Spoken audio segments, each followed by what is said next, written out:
Naitwa Michael Magatala, ni kocha wa timu ya Imalilo Heroes. Patikana Kidulia, Imalilo shule ya msingi ndipo ilipo hiyo timu. Nadhani tumechukua hii fomu ili tushindane, si kingine. Maana tuna timu iko tayari. Kuchukua fomu ni kielelezo tosha kwamba wachezaji wamejipanga na uongozi tumejipanga. Maandalizi yetu yako vizuri. Maandalizi yalishaanza zamani. Ninadhani ni hatua tu ya mwisho kwenda kuyakabili haya mashindano. Hatuna hofu. Timu ya Imalilo inajiamini, ina uwezo wa kupambana na timu zingine zinazojiita ni nyenyezi, kwamba zimekuwa na muda mrefu kwenye haya mashindano. Ni kweli kwamba sisi ni wapya katika haya mashindano, lakini tumezamilia kupambana. Tutapambana kwa uwezo wa Mwenyezi Mungu.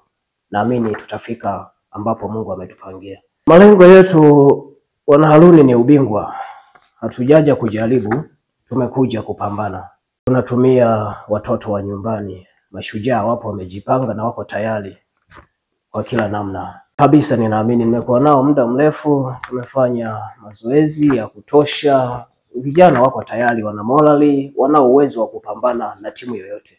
Ni kama tulikuwa tumewachelewesha kwanza.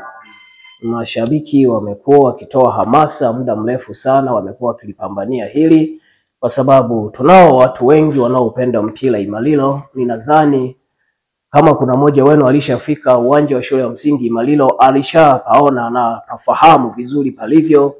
Wakaaji wa maeneo hayo ni wapenzi wa mpira kwa kweli, na tunaamini hata katika hii nafasi ya mashabiki bora watapatikana Imalilo Heroes. Nikuhakikishie kwamba hakuna uwanja unaojaga kama Imalilo.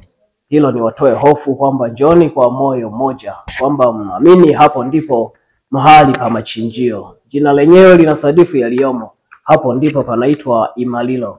Cha kuambia ni kwamba mpira hauchezwi mdomoni, tukutane uwanjani.